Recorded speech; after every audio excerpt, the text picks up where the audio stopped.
গান, কবিতা, সাহিত্য ও আড্ডার এক অভিনব অনুষ্ঠান আজকের ভাবনা। অনুষ্ঠানে উপস্থিত থাকবেন বিশিষ্ট আবৃত্তিকার তাপস নাগ। অংশগ্রহণের জন্য যোগাযোগ করুন স্ক্রিনে দেওয়া নাম্বারে। অনুষ্ঠানটি দেখুন প্রতিদিন সকাল 7:30। নমস্কার, আমি তাপস নাগ। প্রতিদিনের মতো শুরু করছি চ্যানেল ভিশন আয়োজিত আপনাদের প্রিয় অনুষ্ঠান আজকের ভাবনা। আপনারা জানেন আজকের ভাবনা বাংলা টেলিভিশন জগতে সম্পূর্ণ নতুন ধরনের অনুষ্ঠান। এখানে আপনারা জানেন গান, কবিতা, সাহিত্য, আড্ডা, নানাবিধ গুরুত্বপূর্ণ আলাপ আলোচনা এবং ইতিমধ্যেই পশ্চিমবঙ্গের সাংস্কৃতিক মহলে এবং সাধারণ মানুষের মধ্যেও আজকের ভাবনার কিন্তু একটা জনপ্রিয়তা রয়েছে। দীর্ঘ 6 বছরের ওপর প্রতিদিন সকাল 7:30 থেকে 8টা এই অনুষ্ঠান চলে আসছে এবং প্রতিদিন আমাকে তো আপনারা পাচ্ছেনই, কিন্তু নিত্য নতুন শিল্পীদের সঙ্গে আপনাদের যোগাযোগ হচ্ছে এবং তারা বিভিন্ন পেশায় জড়িত থেকেও এবং নানাবিধ কাজে আবদ্ধ থেকেও তারাও যে আবৃত্তিকে ভালোবেসে একটা জায়গায় আসতে চেষ্টা করছেন বা কবিতা নিয়ে চর্চা করেন, আমরা এমনই একজন শিল্পী আপনাদের সামনে আজকে উপস্থিত করব। আমার বাঁদিকে আজকে আবৃত্তিকার হিসেবে উপস্থিত আছেন অমলেশ দাস। নমস্কার। অমলেশ দাস আবৃত্তি শিল্পটাকে ভালোবাসেন। একটা সময় কলকাতায় বিভিন্ন মঞ্চে বেশ কিছু অনুষ্ঠানও করেছিলেন এবং তৎকালীন যে সমস্ত অনুষ্ঠান অত্যন্ত জনপ্রিয় ছিল তাতে তিনি অংশগ্রহণও করেছেন এবং তাছাড়াও তিনি শিল্পী হিসেবে সম্মানের সঙ্গেই আবৃত্তি করার চেষ্টা চালিয়ে গেছে এবং আমাদের চ্যানেল ভিশন আয়োজিত আজকের ভাবনায় ওনার প্রথম আবির্ভাব। আমরা অমলেশ দাসের কণ্ঠে চলে যাব প্রথম কবিতার আবৃত্তিতে। প্রথম কবিতা দুঃসময়, রবীন্দ্রনাথ ঠাকুরের দুঃসময়। যদিও সন্ধ্যা আসিছে মন্দ মন্থরে, সব সঙ্গীত গেছে ইঙ্গিতে থামিয়া। যদিও সঙ্গী নাহি অনন্ত অম্বরে, যদিও ক্লান্তি আসিছে অঙ্গে নামিয়া। মহা আশঙ্কা জপিছে মৌন মন্তরে, দিক দিগন্ত অবগুণ্ঠনে ঢাকা।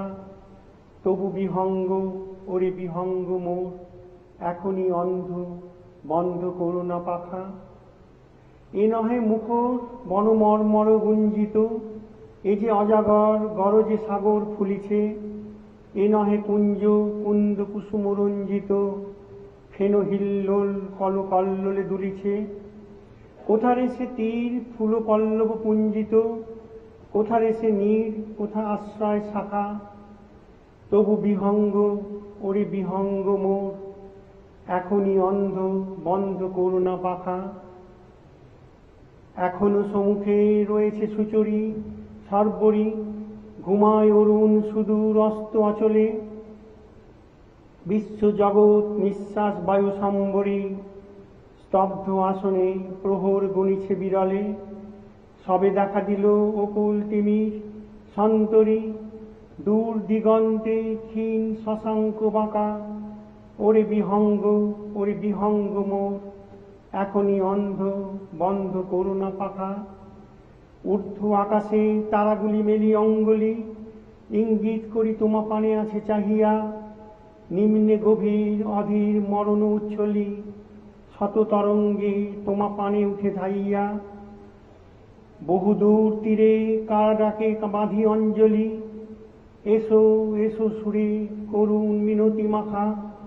ওরে বিহঙ্গ, ওরে বিহঙ্গ মোর, এখনই অন্ধ, বন্ধ করুণা পাখা।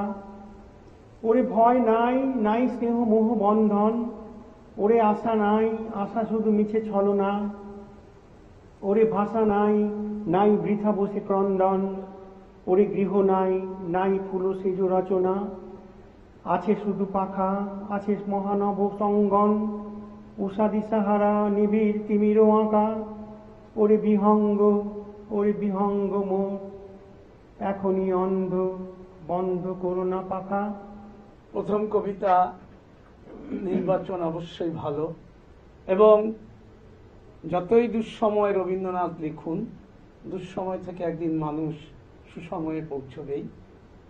আবৃত্তিকার অমলেশ দাস দীর্ঘদিন ধরে আবৃত্তি চর্চা করেন, কিন্তু একটা বিষয় হচ্ছে ওনাকে নানান কাজে ব্যতিব্যস্ত থাকতে হয়। অর্থাৎ যে বিষয়টা আজকে আমরা আজকের ভাবনা প্ল্যাটফর্মটা এই জায়গাটায় দেখুন, প্রত্যেকে কিন্তু সব পুরোটা সময় নিজেকে নিয়োজিত করতে পারেন না। তারই মধ্যে আজকে এই যে সুস্থ সংস্কৃতির বাতাবরণ রচনা করার প্রচেষ্টা আমরা চালাই, তেমন শিল্পী অমলেশ দাস, উনিও কিন্তু মেদিনীপুর জেলা থেকে এসেছেন। এবং সবচেয়ে বড় প্রশ্ন যে এই যে গ্রাম বাংলার প্রতিটি কোণে কোণে আজকের ভাবনা আজকে পৌঁছে গেছে, এবং অমলেশ বাবুও আজকের ভাবনার প্রতি অনুরক্ত হয়েছেন। তিনি আজকের ভাবনাকে ভালোবাসেন, তার পছন্দের অনুষ্ঠান। তো অবশ্যই যারা এই সুস্থ নানান কাজে ব্যস্ত থেকেও এই সুস্থ চিন্তার প্রতিফলন ঘটান এবং কবিতা নির্বাচনের মধ্য দিয়ে বলতে পারেন দুঃসময় হলেও ভুললে চলবে না, সুসময় আসবে। অর্থাৎ আমরা যে জায়গাটা রবীন্দ্রনাথ বলেছেন, আর আমরা তো অনেক সময় দেখবেন ভাব সম্প্রসারণ করাতে দিলেও ছাত্রছাত্রীদের লিখতে দিয়ে থাকি যে মেঘ দেখে কেউ করিস নে ভয়, আড়ালে তার সূর্য হাসে।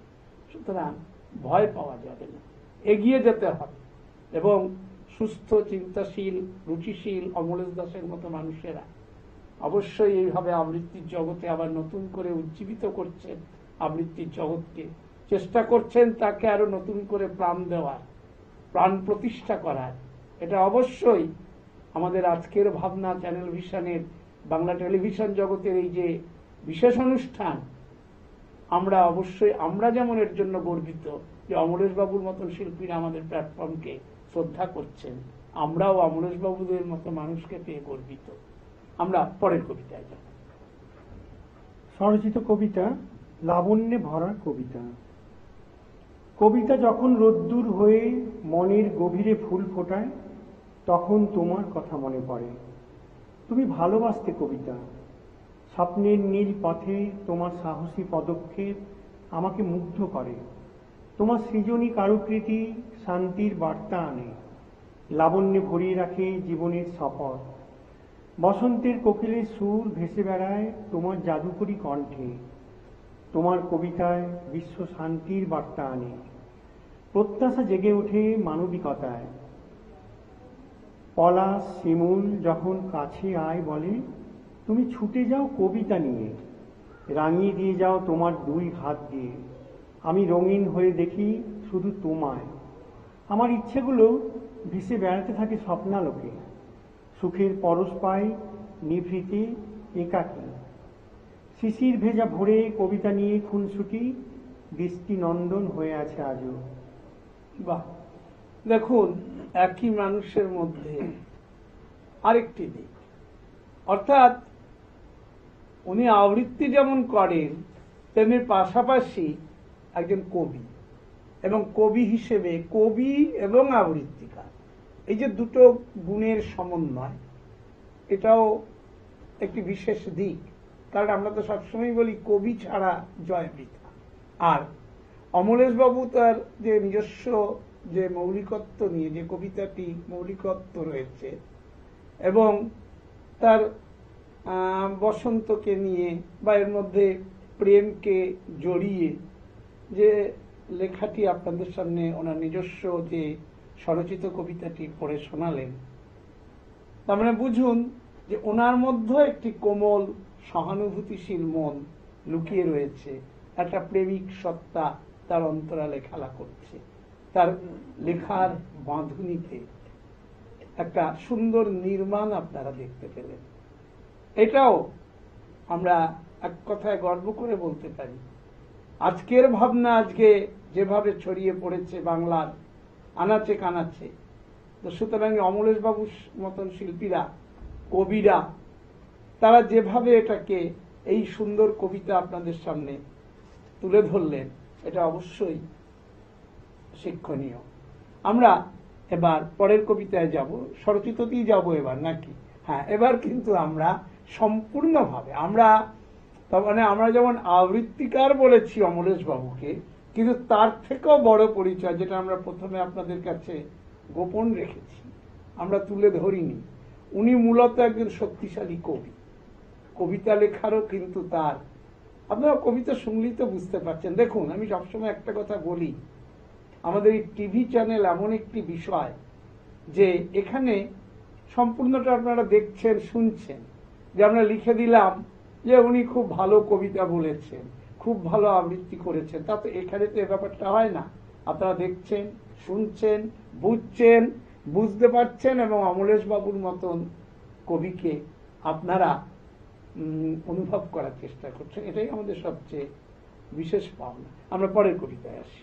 মেঘলা দিনে একলা মনে, মেঘ বৃষ্টির খেলা, তোমার আমার সারা বেলা, কাটে যেদিন ভালো, অন্ধকারেও আলো, আলো পেরিয়ে জল, শরীর ভেজাই চল, চলতে চলতে আলোর দেশে, নদী এসে সাগরে মেশে, মেশামেশি সুখের জন্য আমরা দুজন হয়েছি বন্য, বনের রাজা সিংহ মশাই, সবার আনন্দে আমরা হাসাই, হাসতে হাসতে পেটে খিল, দূরের পানে ছোট্ট ঝিল, ঝিলের পাশে ছোট্ট বেড়া, গাছগাছালিতে মন কাড়া, মনের মাঝে ফুলগু ধারা, আমরা এখন সর্বহারা, সব হারিয়ে নিজের দেশে, শুকনো মনে এলাম শেষে, শেষের পালে নৌকো ভাসাই, চন্দ্র সূর্য দেখতে যে পাই, পাওয়াটাই তো চিরন্তন, বেঁচে থাক আমার মিষ্টি মন। বাহ, মিষ্টি মনটাকে বাঁচিয়ে রাখার কথা কবি বলছেন। এবং দেখুন, কবিতার আঙ্গিকটা কিন্তু বড্ড সুন্দর, এবং যিনি লিখেছেন কবি নিজে বুঝতেই পারছেন, আর তিনি জানেনই। আমার শুনে আমার যেটুকু সামান্য অভিজ্ঞতা, তাতে এটুকু বলতে পারি, কবিতার আঙ্গিক কিন্তু কথা বলছে। আরেকটা বিষয়, এর মধ্যে একসাথে বর্ষা, রোদ, বৃষ্টি সবকিছুকে মিলিয়ে মিশিয়ে এমন একটা কবিতা উনি সৃষ্টি করেছেন, এই কবিতাটি, যেখানে রোদ বৃষ্টির যে খেলা, তার মধ্য থেকেই কিন্তু তাকে সঙ্গী করেই কিন্তু কবিতা, এবং তার মধ্যেও রয়েছে অনেক তাৎপর্য ভেতরে। সেগুলো আপনারা যারা আজকের ভাবনার দর্শক, তো একটু অনুভবী বেশিরভাগটাই, কাজে আপনারা বুঝতেই পারছেন কবি কোন কথা বলতে চাইছেন, কি বলতে চাইছেন। আমরা কবি ও আবৃত্তিকার অমলেশ দাসের পরবর্তী কবিতায় চলে যাচ্ছি। অঞ্জলি। মায়ের পায়ে জবা হয়ে থাকতে পারি যদি, মাঝে আমার সর্ববিদ্যা স্বরূপিণী, সর্বদুঃখ বিনাশিনী, সকলের মা যে তুমি, তোমায় আমি প্রণাম করি। মন্ত্র যদি দাও গো আমায়, আমি শুদ্ধ হই, পাপের বোঝা না বাড়িয়ে, মন্ত্র পাঠে মন দিয়ে, কথামৃত পাঠ করি, নিজেকে তৈরি করি। মায়ের কোলে লুটাই পরে, ভিক্ষা দাও মা আঁচল ভরে, তোমায় জানাই আমার দুঃখ, তুমি হয়েও না আঘাতে রুক্ষ। দরিদ্র জনে সেবা করে, মনের আশা বিলাই তোরে, তুই মা আমার কাছে থাকিস, আমায় মাগো ভালোবাসিস, তোর কাছে মা আশা অনেক, ভিক্ষা দে মা আঁচল ভরে। এবারের নিবেদন সম্পূর্ণ অন্য প্রেক্ষাপট। এখানে অন্য চিন্তা ভাবনা খেলা করেছে, অর্থাৎ কবিদের মন তাদের নানা বিষয় নানা সময় ফুটে ওঠে, তাদের চিন্তায়, চেতনায়, মানবিকতায়, জীবন দর্শনে। এক্ষেত্রে কিন্তু সম্পূর্ণ আধ্যাত্মিক একজন মানুষকে পাওয়া গেল, যে মানুষ তার চিন্তা চেতনা দিয়ে আধ্যাত্মবাদটাকে বড় করে তুলেছেন, এবং তার কবিতা দিয়েই তিনি বোঝাতে চেয়েছেন যে সৃষ্টিকর্তা, তার তো বিকল্প কিছু হয় না। কাজে আমরা জীবনে যত কিছুই করি, যা কিছুই পাই, সবকিছুর আমরা বলি যে আমাদের এই যে দুদিনের যে মানব জন্ম, এই জন্মে এটাও তো একটা ঈশ্বরের কাছে পাওয়া। এবং সুতরাং ঈশ্বরের কাছে, মায়ের কাছে সন্তানের চাওয়া পাওয়া আবদার সবই থাকতে পারে, কিন্তু কবির চাহিদা কিন্তু সীমিত। উনি কিন্তু এই ক্ষেত্রে তার কবিতার মধ্য দিয়ে বিশাল ধন দৌলত বা ধন সম্পত্তি, গাড়ি বাড়ি এই বিষয়টাকে বড় করে দেখেননি। শুধু একটা সুন্দর সুস্থ জীবন, সুন্দর চলার পথ, সুন্দর মানসিকতার প্রতিফলন ঘটিয়েছেন। আমরা পরের কবিতায় যাব। বৃষ্টি নুপুর। বৃষ্টি পড়ে টাপুর টুপুর, জল থই থই নিঝুম দুপুর। ছোট্ট মেয়ের পায়ে নুপুর রিমি ঝিমি বাজে। ছোট্ট পাখি দোয়েল ফিঙে, ছোট্ট গাছে ঝুলছে ছিঙে। গাছগুলি সব ছোট্ট রিঙে রং বেরঙে সাজে। হাওয়ায় হাওয়ায় সুরের দোলায় ভাসমান ডিঙি মন যে ভোলায়। ছোট্ট শিশু আপন খেলায়, কেউ যায় না কাজে।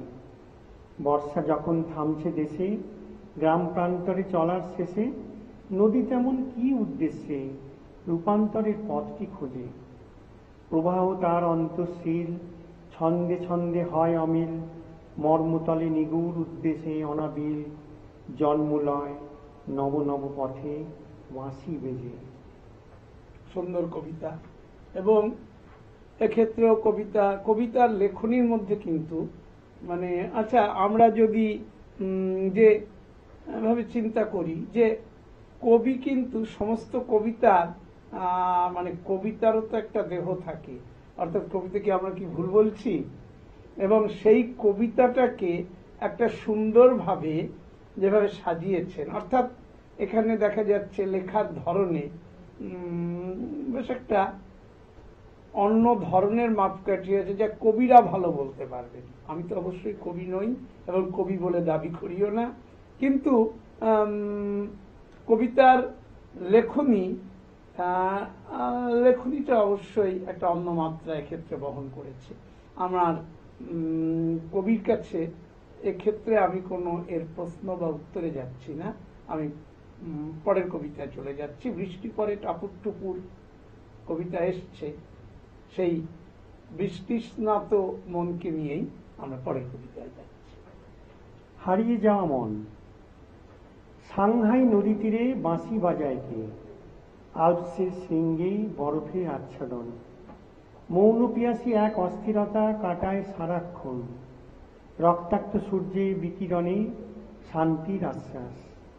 জীবন্ত হয়েও মধুর স্মৃতির অন্তরালে, যে পাখি গান গায় সে চায় সুস্থির শ্বাস।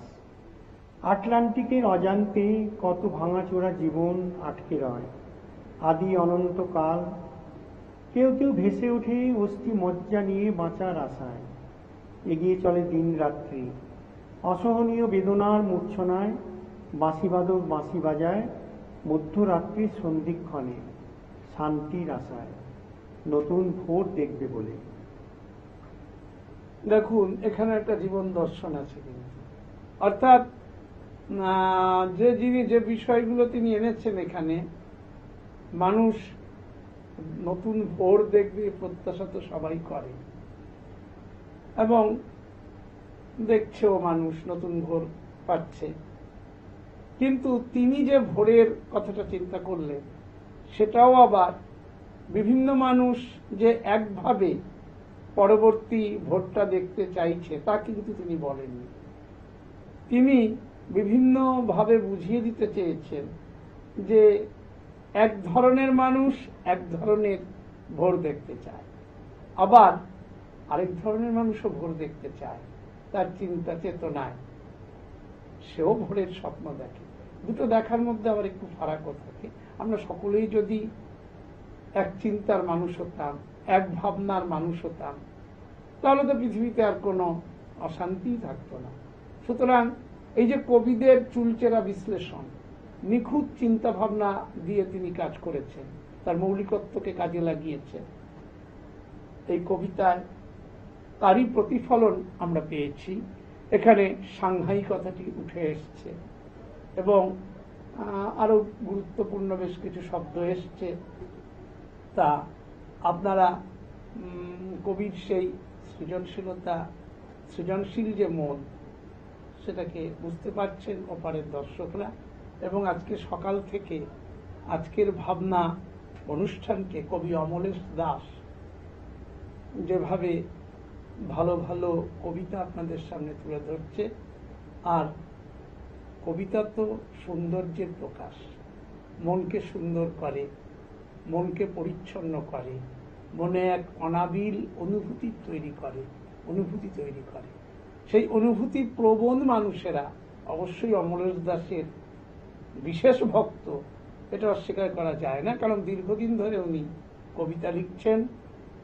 সুতরাং এই কবিতাগুলো তার লেখনী প্রমাণ দিচ্ছে যে তিনি কিন্তু একদম খুব কিছু শব্দ, আলগা শব্দ নির্বাচন করেই কবিতা লিখেছেন তা নয়। শব্দের অন্তরালে, কথার অন্তরালে অনেক কিছু লুকিয়ে আছে, সেটা আপনারা যার যার মতন বুঝে নিন, কারণ কবিদের এত বিশ্লেষণ করা আমার পক্ষে সম্ভব না। তবু আমি চেষ্টা করি, যেটুকু আমি তুলে ধরলাম। অমলেশবাবুর কণ্ঠে আমরা পরের কবিতায় যাব। কবিতাকে ভালোবেসে।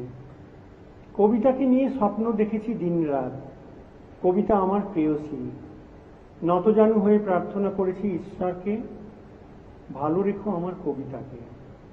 আমার কবিতা ভোরে সূর্য স্নান করে ভিজে কাপড়ে ঠাকুর থানে যায়, নিষ্ঠা ভরে ঈশ্বরকে ডাকে।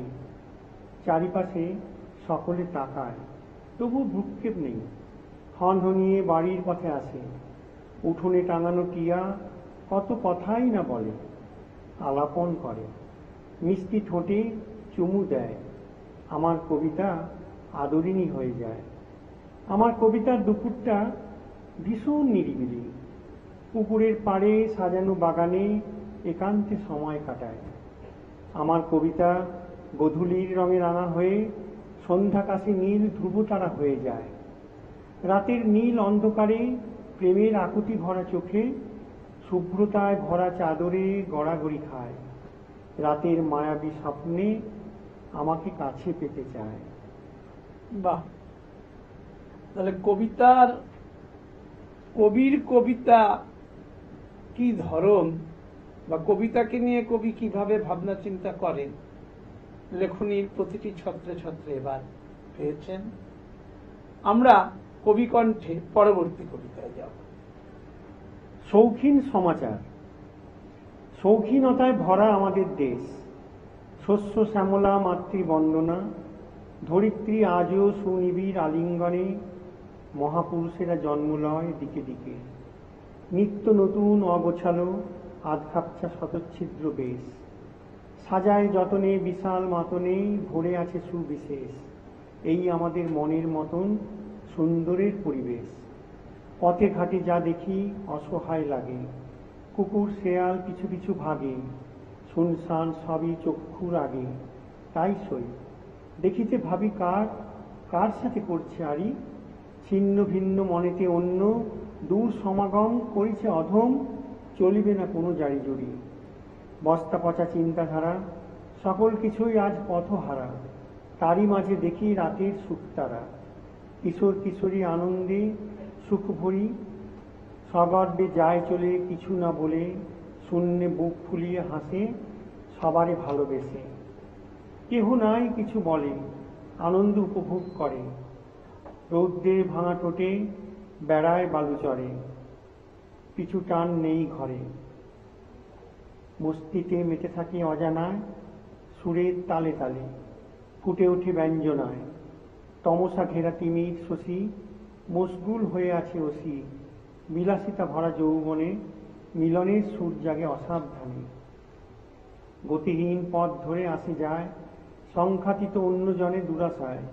কেউ কেউ ভাবান্তরে করে হায় হায়, ক্লান্তি আমায় ক্ষমা করো প্রভু, বলে যায় সে ক্লান্তিহীন পথ। সুখ নেই শান্তি নেই, থেমে থাকে জীবনের রথ। তবুও রেহাই নেই, বুকে মোর হাহাকার। বনছায়া তলে এসে নিরীহ দিনের শেষে উন্মুক্ত করি মোর অভিশাপ। এ আমার শৌখিন সমাচার। শৌখিন সমাচার কবি বলতে চেয়েছেন, কিন্তু কবি কিন্তু অবক্ষয়ের দিকটি তুলতে ভোলেননি, যে সামাজিক একটা অবক্ষয়ের মধ্যে আমরা বাস করছি এবং পাশাপাশি কিন্তু এই যে সামাজিক অবক্ষয়, তার মধ্যে আবার সকলেই যে অনেকেই অবক্ষয়ী সমাজকে নিয়ে বেশ সুন্দর আছেন, তারা নানা রকম নাচের তালে হয়তো পা দোলাচ্ছেন বা নানা রকম দেখতেই তো পাচ্ছেন। আমি আমার যেটুকু মনে হয়েছে আমি বলছি। পাশাপাশি কবি অমলেশ দাস কিন্তু এদিকটায় গেছেন যে না, তবুও মানুষ একটা অংশ কিন্তু ভালো আছে, তারা কিন্তু ভালো চিন্তারই প্রতিফলন ঘটায়, সে তার কাজ নিজের মতো করে যাচ্ছে। অর্থাৎ এই কথা তো অনিবার্য সত্য যে ভালো, ওই যে ভালো মন্দ সুখ দুঃখ অন্ধকার আলো সব নিয়ে মনে হয় এ ধরনের ভালো। সুতরাং ভালো থাকবে, মন্দ থাকবে, সুখ থাকবে, দুঃখ থাকবে, তবুও কোথায় যেন পৃথিবীতে আলোর সন্ধানও কবি করেছেন। একেবারে মানে উনি আস্থা হারাননি, ওনার মন এখনো আশাবাদী, যতই অবক্ষয় আসুক। প্রথমে একটি আবৃত্তি দিয়ে উনি শুরু করেছিলেন, প্রথমেই বলে এখন আপনাদের বারে বারেই বলার চেষ্টা করেছি উনি কবি ও আবৃত্তিকার। কাজেই আবৃত্তিতে যেমন উনি দুঃসময় থেকে সুসময়ের আশায় আসার পথ দেখিয়েছেন, আপনার নিজস্ব কবিতা আজকে পড়েছেন অনেকগুলো, সেক্ষেত্রেও তিনি কিন্তু শেষেও সেই আশার বাণী রেখেছেন, অর্থাৎ ভরসা হারাতে দেননি। আচ্ছা অমলেশ বাবু, আপনার এই কবিতা লেখার হাতে খড়ি কখন থেকে? খুবই ছোটবেলায়, ছোটবেলায় মায়ের কাছে হাতে খড়ি। আচ্ছা, তারপরে বিভিন্ন পত্রিকায় আস্তে আস্তে লেখা এবং প্রকাশিত হওয়া, এইভাবেই কেটেছে অনেক দিন। তারপরে স্টাডি করতে করতে জগন্নাথ বসুর কাছে ঢোকা এবং সেখানেই শেখা, আবৃত্তি শিখেছেন শেখা। এবং নাট্য ব্যক্তিত্ব অনেকের কাছেই আমি নাটকের অনেক দিন ছিলাম। আচ্ছা, এবং নাটকের সঙ্গেও জড়িত ছিলাম। এইভাবেই কেটে গেছে অনেক দিন। তারপরে অসুস্থতার কারণে অনেক দিন থেমে থাকা। সুতরাং সবচেয়ে বড় কথা যেটা, যে যিনি আবৃত্তি শিখেছেন, কবিতা নিয়ে চর্চা করেছেন, কবিতা নিয়ে তো লিখে চলেছেন, অসংখ্য কবিতা লিখেছেন, এমনকি তার অন্তরালে আরেকটি সত্তাকেও উনি আপনাদের সামনে তুলে ধরলেন, যে নাটকের সঙ্গে যুক্ত থাকা। ফলে এই যে সুস্থ মানসিকতার প্রতিফলন, কিন্তু মাঝখানে কোনো কারণে থেমে যাওয়া। তাহলে আমাদের এই চ্যানেল ভিশন আয়োজিত আজকের ভাবনা, আমরা গর্ব করে এই কথাটা বলি কেন? সেই থেমে যাওয়া জায়গাটাকে আবার এগিয়ে নিয়ে যাওয়া বা আবারও নতুন কিছু সৃষ্টি করার উদ্যম জাগিয়ে তোলা, এটাও আমাদের একটা প্রচেষ্টা। যাই হোক, কবি ও আবৃত্তিকার অমলেশ দাসকে আবার একদিন আমাদের চ্যানেল ভিশন আয়োজিত আজকের ভাবনায় আসার আমন্ত্রণ জানিয়ে রাখলাম। সেই সঙ্গে কবি ও আবৃত্তিকার অমলেশ দাসকে নিয়ে আমি তাপস নাগ আজকের মতো আপনাদের কাছ থেকে বিদায় নেব, বিদায় নিচ্ছি। যাবার আগে প্রতিদিন যা বলে যাই, আগামীকাল ঠিক সকাল 7:30 আবার দেখতে ভুলবেন না চ্যানেল ভিশন আয়োজিত আপনাদের এই বিশেষ অনুষ্ঠান আজকের ভাবনা। নমস্কার। চ্যানেল ভিশন আয়োজিত গান, কবিতা, সাহিত্য ও আড্ডার এক অভিনব অনুষ্ঠান আজকের ভাবনা। অনুষ্ঠানে উপস্থিত থাকবেন বিশিষ্ট আবৃত্তিকার তাপস নাগ। অংশগ্রহণের জন্য যোগাযোগ করুন স্ক্রিনে দেওয়া নাম্বারে। অনুষ্ঠানটি দেখুন প্রতিদিন সকাল 7:30।